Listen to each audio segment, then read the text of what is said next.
अच्छा, अरे बहुत बड़ी बात। तो मतलब कि आप लोग क्यों चाहते हैं कि आपकी सरकार बने वहाँ पे? तो कुछ सच्चाई भी नहीं है। नहीं, कोई सच्चाई नहीं, मैं बता रहा हूँ। अरे भाई, मैं तो कहता हूँ मुझे लौटा दो वो जंगल राज। कि एक बिहार को युवा को सिर्फ 10,000 और 8,000 रुपए के लिए नोएडा दिल्ली 10,000 के लिए क्यों आना पड़ता है? तो लोग बोलते हैं कि अगर बिहार के लोग नहीं रहे तो 10 दिन में दिल्ली गमक जाएगा। अगर मेरे नाम को आप वोटर लिस्ट हटा दीजिएगा तो हम क्या करेंगे। हमारे नेता आदरणीय लालू प्रसाद यादव जी, जो भारत के नेल्सन मंडेला है, उन्होंने कहा करता था कि वोट का राज मतलब छोट का राज। तो हेलो दोस्तों, आज मैं आपसे एक बहुत ही बड़े शख्सियत से के बारे में बताने वाला हूं।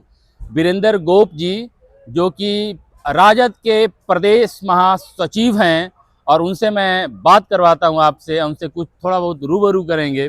तो पहले अंकल, आपको फ्लेवर्स ऑफ बिहार चैनल पे बहुत ही स्वागत करता हूं। बहुत बहुत धन्यवाद। तो आप क्या हैं, पहले बताइए पूरा। मैं राष्ट्रीय जनता दल बिहार प्रदेश का प्रदेश महासचिव हूँ और प्रदेश अध्यक्ष भी हूँ ओबीसी महासभा बिहार। अच्छा, अरे बहुत बड़ी बात। तो राजद की जो अभी वहाँ पे सरकार है एनडीए की, जी। ठीक है, और हम भी, मैं बिहार से ही बिलोंग करता हूँ। तो वहाँ पे अभी आपके जो अपोनेंट पार्टी में हैं, तो मतलब कि आप लोग क्यों चाहते हैं कि आपकी सरकार बने वहाँ पे? देखिए, जो बिहार में वर्तमान में सरकार चल रही है, जी वह सरकार आप भी जानते हैं, जब बोले कि हम बिहार से हैं तो 20 वर्षों की सरकार है। लेकिन उन 20 वर्षों में बिहार में बेरोजगारों की फौज खड़ी कर दी है। बिहार में जो सामाजिक समरसता थी उसको खत्म कर दिया गया है। बिहार के लोगों को जाति के नाम पर, धर्म के नाम पर उकसाकर सिर्फ ये लोग वोट ले रहे हैं। और खास करके बिहार में जो पलायन है, तो अब चूंकि बिहार के लोग पहले तो कम पढ़े लिखे थे, लेकिन लोग जाग चुके हैं, खासकर युवा जाग चुके हैं।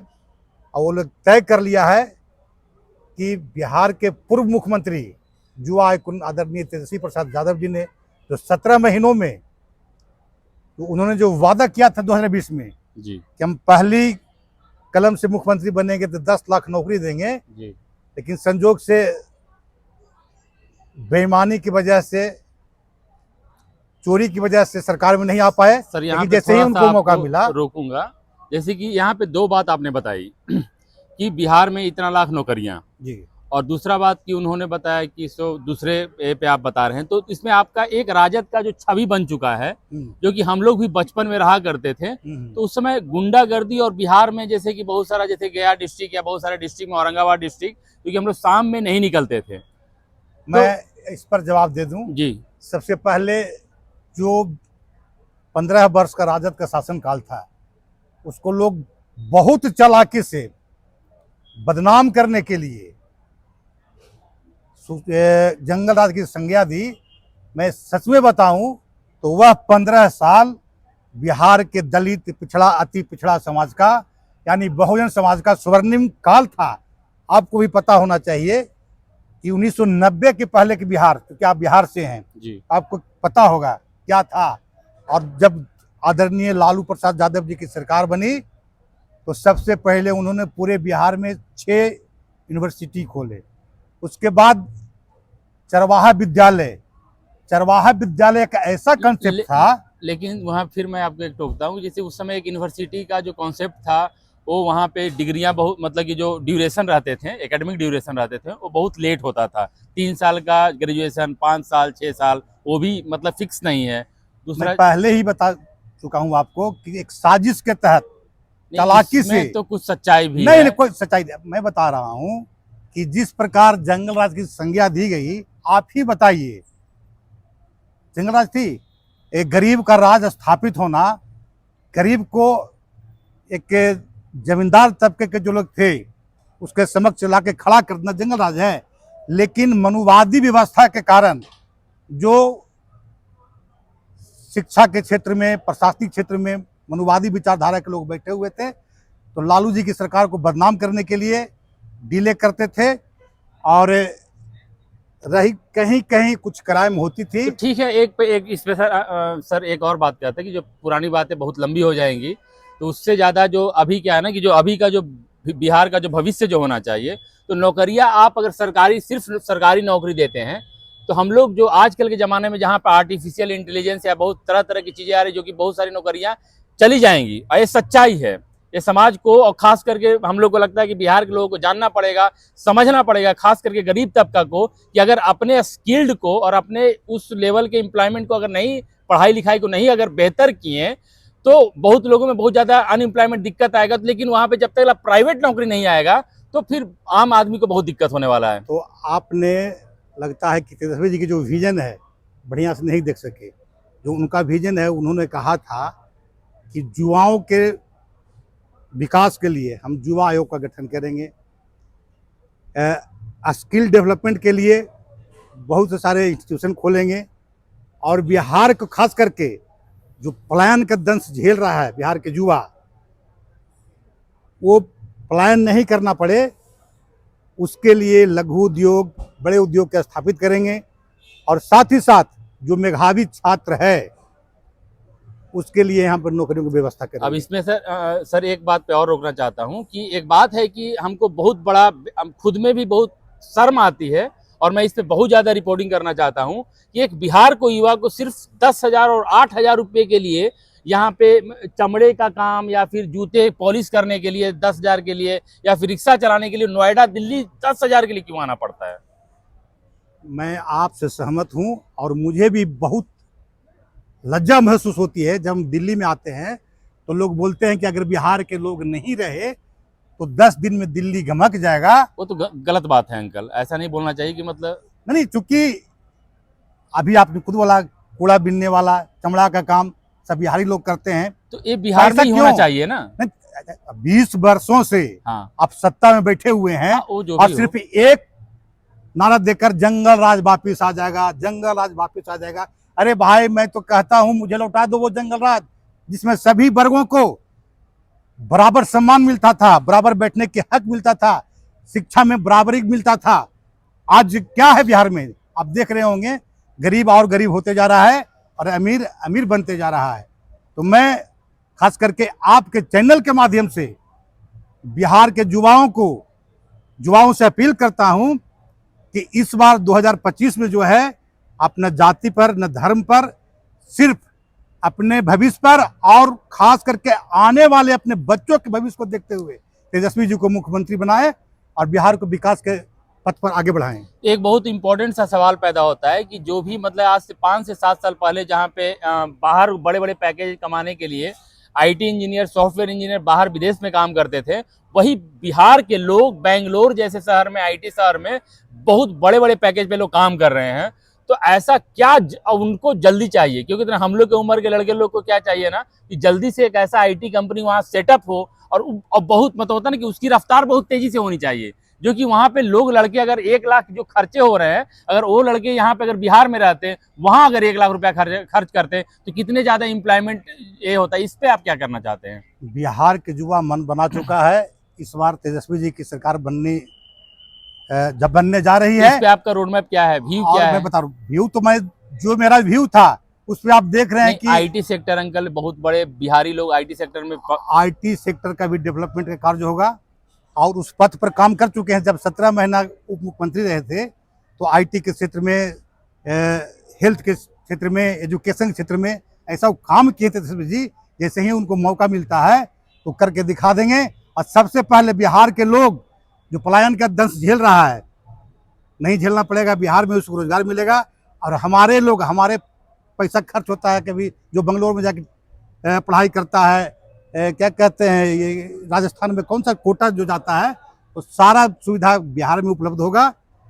और हमारा स्किल का जो दुरुपयोग दूसरे प्रदेशों में हो रहा है, बिहार के विकास में किया जाएगा। सो अंकल, वहाँ पे जो बहुत लोग, यहाँ पे यात्रा चल रहा है राहुल जी का, तेजस्वी यादव का, तो वहाँ पे लोग वोट चोरी की बात कर रहे हैं। तो उसके अलावे में जो बुनियादी जो वहाँ पे ये होनी चाहिए, जो इश्यूज हैं, जैसे कि शिक्षा व्यवस्था, वहाँ का इंफ्रास्ट्रक्चर का व्यवस्था, वहाँ का पलायन का व्यवस्था, उस पर क्या हो रही है। शिक्षा व्यवस्था, स्वास्थ्य व्यवस्था, तो तेजस्वी जी का विजन ही रहा है, 2020 से ही उसी पर चले हैं। और चूंकि वोट चोरी सबसे महत्वपूर्ण अभी जो मुद्दा है वोट चोरी का, अगर मेरे नाम को आप वोटर लिस्ट हटा दीजिएगा तो हम क्या करेंगे?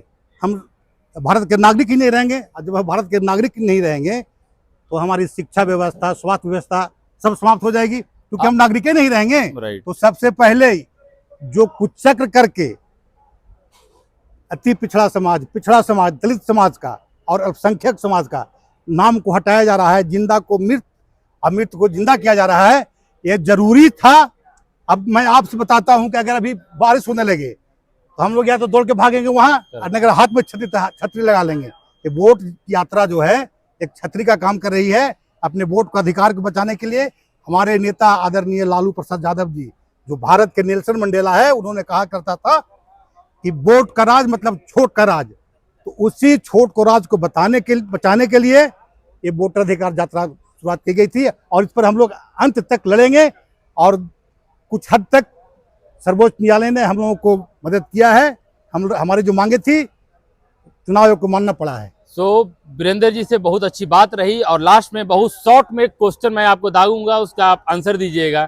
यहाँ पे आपको नीतीश कुमार में सबसे अच्छा चीज क्या लगता है? अगर एक भी चीज अच्छा उनमें रहता, हाँ एक चीज अच्छा रहता है, लगता है क्या? किसी का नकल बड़ी जबरदस्त करते हैं। अच्छा, नकल करने में उन नटवर लाल को भी पीछे छोड़ तो चुके आप हैं। नीतीश कुमार और लालू यादव तो बहुत अच्छे दोस्त हैं। नहीं, दोस्त नहीं है। नीतीश कुमार को छोटा भाई लालू जी मानते हैं। उनका कहना है कि अगर सुबह का भूला शाम को घर वापस आ जाए तो उसको भूला नहीं करते। तो आपके राजद में सबसे बड़ा जो दिक्कत है वहां पे एजुकेशन मिनिस्टर कौन होना चाहिए? राजद में एक से एक नाम पढ़े लिखे बताइए, व्यक्ति, नाम मैं बताइए। बता तो रहा हूँ, हाँ, कम से कम 50 ऐसे लोग हैं। नाम बताइए, फिर नाम नाम क्या बताऊं? बताइए। 50 ऐसे लोग सबसे हैं। नंबर 1 नाम बताइए। अरे भाई, चीफ मिनिस्टर कौन बनना चाहिए राजद से? तेजस्वी यादव। कैसे नाम आपने बताया? तेजस्वी यादव। आपने नाम बताया, इसलिए ना कि डिजर्व वही करते हैं। तो एजुकेशन मिनिस्टर में भी तो कोई डिजर्व करेंगे। 50 लोग हैं, तो और एक नंबर 1 पे डॉक्टर है, एक तो प्रोफेसर रहेगा है, ना। इंजीनियर नहीं। हम तो बोल रहे हैं कि डॉक्टर हैं, इंजीनियर हैं, प्रोफेसर हैं, किन्हीं को बना दिया जाएगा। वकील हैं, तो शिक्षा जो तो स्तर है। राजद में आपके सबसे टॉप 3 नेता का नाम बताइए राजद, जल्दी से। तेजस्वी यादव सबसे पहले। अरे लालू जी तो भाई राजद के नेता नहीं है, वो तो पूरे देश के हाँ, सामाजिक न्याय के प्रणेता हैं। नहीं, आपके राजद के अंदर। राजद के अंदर सबसे टॉप लीडर भी तेजस्वी यादव जी हैं। ठीक है, दूसरा नंबर पे। फिर दूसरा कोई नेता ही नहीं है। 3 बताइए, मतलब ऐसे बोले फिर कोई नहीं, नेता ही नहीं है। हम लोग का नेता, हमारे नेता ओनली वन तेजस्वी प्रसाद यादव जी। तो आप बेसिकली रहने वाले कहाँ से हैं? गया जी, बिहार। तो गया में आप क्या करना चाहते हैं? ऐसा कुछ मतलब कि आपके पास अगर पावर मिल जाए तो आप गया में क्या करना चाहिएगा? गया जी शांति और त्याग की भूमि, मोक्ष की भूमि रही है, ज्ञान की भूमि रही है। जैसे ही हमारी सरकार बनेगी तो गया को अंतर्राष्ट्रीय स्तर पर पहचान मिले, और जो पितृपक्ष मेला आज से शुरू हो रहा है जी, इसको अंतर्राष्ट्रीय मेला का दर्जा देने का हम लोग करेंगे। इस सबसे बड़ी बात निकल के आ रही है कि इन्होंने गया के होते हुए, गया सही में बहुत ही धार्मिक स्थल है और बहुत ही पौराणिक जगह है, और उसका बहुत पीढ़ियों से उसको नजरअंदाज किया जा रहा है। तो तत्कालीन सरकार से भी हम लोग अनुरोध करते हैं, या फिर आगे में राजद की सरकार बनती है तो वीरेंद्र गोप सर से मैं एक बीच में रोकता हूँ। बताइए। गया को उत्थान के लिए जब नीतीश कुमार जी केंद्र में यूपीए की सरकार थी तो केंद्रीय विश्वविद्यालय की स्थापना हो रही थी बिहार में, और खास करके गया में जब दिया गया था तो नीतीश कुमार जी कहे थे कि जब बनेगा तो उत्तरी बिहार बने, मोतिहारी बनेगा, तो भेदभाव करते हैं। किसी कीमत पर हम वहां नहीं बनने देंगे। लेकिन लालू जी के प्रयास से और मानव संसाधन विकास मंत्री कपिल सिब्बल जी के प्रयास से जी, मगध में साउथ यूनिवर्सिटी, सेंट्रल यूनिवर्सिटी का गठन हुआ और स्थापना हुई, और आज वही देखिए देश में एक स्थान हासिल किया है। तो अगर इस बार फिर, अगर नहीं, सरकार तो बननी ही है। आप देखिएगा गया बिहार के परिप्रेक्ष्य में तो टॉपर है ही पूरे देश में, और खास करके पितृपक्ष जो मेला है उसको अंतर्राष्ट्रीय मेला का दर्जा प्राप्त होगी। तो ये बहुत बड़ी बात निकल के आ रही है कि वीरेंद्र गोप जी बता रहे हैं कि अपने गया स्थल के लिए खास करके इवन ये बिहार के प्रदेश महासचिव हैं तो पूरे बिहार की बात हो रही है, लेकिन जो जहाँ का रहने वाला होता है वहाँ से खास लगाव होता है और उसके लिए इन्होंने बहुत बड़ी बात कही, उसके पौराणिक चीज़ों के रिलेटेड, पितृपक्ष मेला का उसकी क्या महत्व है, गया को गया जी हम लोग बोलते हैं। तो बहुत अच्छा हम लोग दोनों में कन्वर्सेशन हुआ और बहुत ही अच्छा इनसे मेरी बात हुई, इंटरव्यू हुआ। तो इसके लिए इनको बहुत बहुत धन्यवाद देते, बहुत ही बेबाकी तरीके से अपने बातों को रखा, एक किसी भी क्वेश्चन में फंसे नहीं और बहुत ही अच्छे तरीकों से इन्होंने सभी क्वेश्चंस का बहुत अच्छे तरीके से आंसर दिया। तो मैं उम्मीद करता हूं कि आगे अपना रणनीति करे और बिहार के भविष्य के लिए सोचे। इन जैसे नेता लोग की जरूरत है जो हमारे भविष्य के बारे में सोचे और अच्छा सोचे, क्योंकि बिहार को उस आईसीयू में भर्ती है जहां पे उसको नॉर्मल ऑपरेशन की जरूरत नहीं है, उसे बहुत ही हार्ड लेवल दवाई की जरूरत है जहां पे वो बहुत ही स्फूर्ति से रिकवर करे और जल्दी से हो। Thank you so much. जय हिंद, जय भारत, जय बिहार। जय बिहार, थैंक यू। जय लालू।